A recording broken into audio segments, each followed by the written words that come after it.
Trading പഠിക്കാം അടുത്ത ക്ലാസ്സിലേക്ക് എല്ലാവർക്കും സ്വാഗതം. കഴിഞ്ഞ ക്ലാസ്സുകൾ കണ്ട് പഠിച്ച് മനസ്സിലാക്കാത്തവരാണ് നിങ്ങളെങ്കിൽ തീർച്ചയായും കഴിഞ്ഞ ക്ലാസ്സുകൾ കാര്യങ്ങൾ കണ്ടുപഠിച്ച് മനസ്സിലാക്കുക. This is Nikhil, welcome to another video.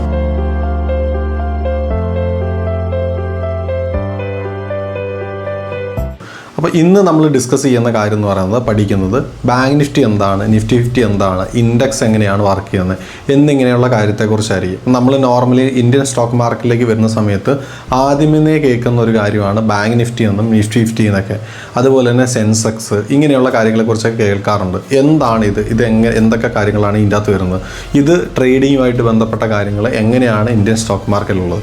അപ്പോൾ ആദ്യം നമുക്ക് ബാങ്ക് നിഫ്റ്റി എന്താണെന്ന് പഠിക്കാം. ബാങ്ക് നിഫ്റ്റി എന്ന് പറയുന്നത് ഇപ്പോൾ നമ്മൾക്കറിയാം, ഇവിടെ ഇന്ത്യയിൽ ഒരുപാട് ബാങ്കുകൾ അറിയാം. SBI, HDFC, ആക്സിസ് ബാങ്ക്, ഇങ്ങനെയുള്ള ഒരുപാട് ബാങ്കുകളെ കുറിച്ച് നമുക്കറിയാം.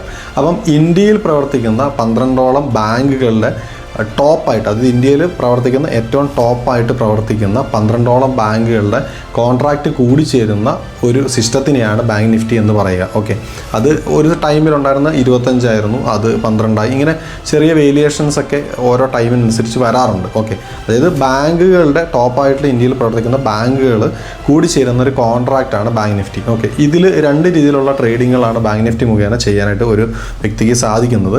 ഒന്നാമത്തേന്ന് പറയുന്നത് നമുക്ക് ഫ്യൂച്ചേഴ്സ് ട്രേഡിങ് കാര്യങ്ങളായിട്ട് ബാങ്ക് നിഫ്റ്റി ചെയ്യാനായിട്ട് പറ്റും. രണ്ടാമത്തേന്ന് പറയുന്നത് ഓപ്ഷൻ ട്രേഡിംഗ് ആയിട്ട് നമുക്ക് ചെയ്യാനായിട്ട് പറ്റും. അപ്പം ഫ്യൂച്ചേഴ്സിൻ്റെ കോൺട്രാക്റ്റ് ബേസ്ഡ് തന്നെയാണ് ഓപ്ഷൻസിലും വർക്ക് ആവുക. ഓക്കെ, അപ്പം ബാങ്ക് നിഫ്റ്റിക്ക് എങ്ങനെയാണ് കോൺട്രാക്റ്റുകൾ വരുന്നതെന്ന് വെച്ച് കഴിഞ്ഞാൽ വീക്കിലി, മന്ത്ലി, 6 മന്ത് എന്നെങ്ങനെയുള്ള എക്സ്പയറി ടൈമിനെ ബേസ് ചെയ്തുകൊണ്ടായിരിക്കും ഇത്തരത്തിലുള്ള ഇൻഡെക്സിൻ്റെ കോൺട്രാക്റ്റുകൾ വരിക. ഓക്കെ, അപ്പോൾ ബാങ്ക് നിഫ്റ്റി എന്ന് പറയുന്ന ഒരു ഇൻഡെക്സ് ആണ്. അതുപോലെ തന്നെ അടുത്തൊരു ഇൻഡെക്സ് ആണ് ഈ പറയുന്ന നിഫ്റ്റി 50 എന്ന് പറയാം. ഓക്കെ, അപ്പോൾ എന്താണ് നിഫ്റ്റി 50 എന്ന് പറഞ്ഞു കഴിഞ്ഞാൽ ഇന്ത്യയിൽ പ്രവർത്തിക്കുന്ന ടോപ്പായിട്ടുള്ള 50ഓളം കമ്പനികളുടെ കോൺട്രാക്റ്റ് കൂടിച്ചേരുന്നൊരു സാധനമാണ് നിഫ്റ്റി 50 എന്ന് പറയുക. ഓക്കെ, ഈ രണ്ട് സെഗ്മെൻറ്റുകളാണ് മേജറായിട്ട് വരുന്നത്. അതുപോലെ തന്നെ പിന്നെ വരുന്നതാണ് ഫിൻ നിഫ്റ്റി വരാറുണ്ട്, അതുപോലെ തന്നെ സെൻസെക്സ് വരാറുണ്ട്, ഇങ്ങനെയൊക്കെ ഇൻഡെക്സുകൾ വരാറുണ്ട്. അപ്പോൾ ഇതിലൊക്കെ നമുക്ക് ട്രേഡ് കാര്യങ്ങളൊക്കെ ചെയ്യുന്നതായിട്ട് പറ്റുന്ന കാര്യങ്ങളാണ്. അപ്പം ഇതിൽ ഇപ്പോൾ നിഫ്റ്റി 50 എന്ന് പറയുന്നത് നമുക്കിപ്പോൾ ഒരു സ്റ്റോക്സുകളെ പെട്ടെന്ന് എങ്ങനെ പിക്ക് ചെയ്യാം, എങ്ങനെ മനസ്സിലാക്കാം എന്നുള്ളതിൽ വെക്കുന്ന ഒരു ഘടകം തന്നെയാണ് നിഫ്റ്റി 50 എന്ന് പറയുക. അപ്പോൾ ഇന്ത്യയിൽ നമ്മളിപ്പം ജസ്റ്റ് ഗൂഗിളിൽ പോയിട്ട് നിഫ്റ്റി 50 സ്റ്റോക്സ് എന്ന് അടിച്ചു കഴിഞ്ഞാൽ തന്നെ ഇന്ത്യയിൽ പ്രവർത്തിക്കുന്ന ഏറ്റവും ടോപ്പായിട്ടുള്ള 50 കമ്പനികളുടെ സ്റ്റോക്സുകൾ ലിസ്റ്റിൽ വരും. ഒരിക്കലും ഇത് പെർമനൻ്റ്ലി ഈ 50 കമ്പനികളല്ല വരിക. ഇതിൻ്റെ പെർഫോമൻസിനെ ബേസ് ചെയ്തുകൊണ്ട് ഓരോ വർഷം അല്ലെങ്കിൽ ഓരോ ക്വാർട്ടർ കഴിയുന്നതനുസരിച്ച് ഈ ഇപ്പോൾ ഉള്ള കമ്പനികളുടെ ലിസ്റ്റിൽ നിന്ന് ആ കമ്പനികൾ മാറിക്കൊണ്ടേയിരിക്കും. പക്ഷേ അതിൽ പ്രവർത്തിക്കുന്നതിൽ ഏറ്റവും ടോപ്പ് സെഗ്മെൻറ്റിലുള്ള കമ്പനികളായിരിക്കും എപ്പോഴും ഈ 50 എണ്ണമുണ്ട്. അപ്പോൾ ഒരു സ്റ്റോക്സുകളൊക്കെ ബൈ ചെയ്യാനും സ്റ്റോക്സുകളെ കുറിച്ചൊക്കെ നമ്മൾ പഠിക്കാനൊക്കെ മനസ്സിലാക്കുന്ന സമയത്ത് നമുക്ക് ഈസി ആയിട്ട് പിക്ക് ചെയ്യാൻ പറ്റുന്ന ഒരു കാര്യമാണ് നിഫ്റ്റി 50യിലുള്ള സ്റ്റോക്സുകളും അതുപോലെ തന്നെ ബാങ്ക് നിഫ്റ്റിയിലുള്ള സ്റ്റോക്സുകളെ കുറിച്ചും. അപ്പോൾ ബാങ്ക് നിഫ്റ്റിയിൽ വരുന്ന എന്തായിരിക്കും, ബാങ്കുകൾ ബേസ് ചെയ്തിട്ടുള്ള കോൺട്രാക്റ്റഡ് ആയിട്ടുള്ള സ്റ്റോക്സുകൾ കൂടിച്ചേർന്നതാണ് ബാങ്ക് നിഫ്റ്റി. ബാങ്ക് നിഫ്റ്റി നമ്മൾ അടിച്ചു കഴിഞ്ഞാലും അതിലുള്ള ബാങ്കുകളുടെ ടോപ്പായിട്ടുള്ള സ്റ്റോക്സുകളെ കുറിച്ച് പഠിച്ച് നമുക്ക് മനസ്സിലാക്കാനായിട്ട് സാധിക്കും. അതുപോലെ തന്നെ നിഫ്റ്റി 50 എന്ന് പറയുന്ന സമയത്ത് ഇന്ത്യയിൽ പ്രവർത്തിക്കുന്ന ടോപ്പായിട്ടുള്ള 50ഓളം കമ്പനികളുടെ സ്റ്റോക്സുകളെ കുറിച്ച് പഠിച്ച് മനസ്സിലാക്കാനായിട്ട് സാധിക്കും.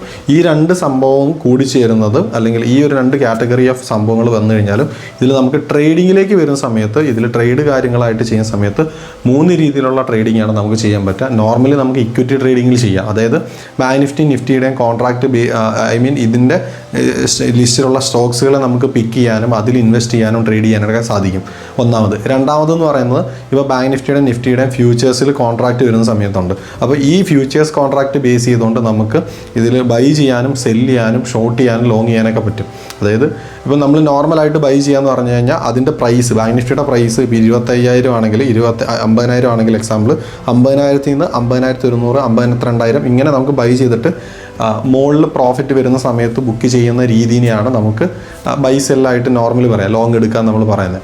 അപ്പോൾ അങ്ങനെ നമുക്ക് ഫ്യൂച്ചേഴ്സിൽ കോൺട്രാക്റ്റ് ബേസ്ഡ് ട്രേഡ് കാര്യങ്ങൾ ബാങ്ക് നിഫ്റ്റി ചെയ്യാൻ പറ്റും. ഇനി അതേപോലെ തന്നെ നമുക്ക് ഷോർട്ട് ചെയ്യാനും പറ്റും.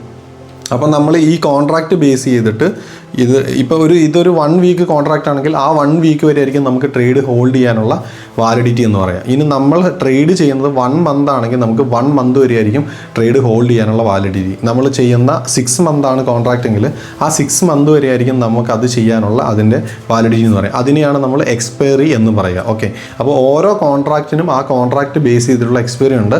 ആ എക്സ്പയറി ടൈം വരെ ആയിരിക്കും നമുക്ക് ആ ട്രേഡ് കാര്യങ്ങൾ ഹോൾഡ് ചെയ്യാനായിട്ട് പറ്റുക. അപ്പോൾ നമുക്ക് ഫ്യൂച്ചേഴ്സിൽ നമുക്ക് ഷോർട്ട് ചെയ്യാനും ലോങ് ചെയ്യാനും ചെയ്യാനും ബാങ്ക് നിഫ്റ്റിയിലൊക്കെ നമുക്ക് സാധിക്കുന്നതാണ്. അപ്പോൾ ഒന്ന് നമുക്ക് ഇത്തരത്തിലുള്ള സ്റ്റോക്സുകളെ കണ്ടെത്തിയിട്ട് അത് നമുക്ക് ലോങ് ടൈമിലേക്ക് ഇൻവെസ്റ്റ്മെൻറ്റ് കാര്യങ്ങൾ ചെയ്യാൻ പറ്റും. അതുപോലെ തന്നെ ബാങ്ക് നിഫ്റ്റിയിലും നമുക്ക് സ്വിംഗ് ട്രേഡ് ആയിട്ടോ ഇൻട്രാഡേ ആയിട്ടോ സ്കാൽപ്പൊക്കെ ആയിട്ട് ട്രേഡുകൾ ഫ്യൂച്ചേഴ്സിൽ ചെയ്യാൻ പറ്റും. അതുപോലെ തന്നെ ഓപ്ഷൻസിലും ചെയ്യാനായിട്ട് പറ്റും. അപ്പോൾ ഇനി അടുത്ത ക്ലാസ്സിൽ നമ്മൾ പഠിക്കാൻ പോകുന്നത് എങ്ങനെയാണ് ഫ്യൂച്ചേഴ്സ് ട്രേഡിങ്, എന്താണ് ഓപ്ഷൻ ട്രേഡിംഗ് എന്നൊക്കെ വരുന്ന ക്ലാസ്സുകൾ നിങ്ങൾ പഠിച്ച് മനസ്സിലാക്കുന്നതാണ്. അപ്പോൾ ഇൻഡെക്സിനെ കുറിച്ചുള്ള കാര്യങ്ങൾ നിങ്ങൾക്ക് ഏകദേശം മനസ്സിലായെന്ന് വിചാരിക്കുന്നു. നിങ്ങളുടെ സംശയങ്ങളും കാര്യങ്ങളും ജസ്റ്റ് കമൻ്റായിട്ട് രേഖപ്പെടുത്തും. Thank you.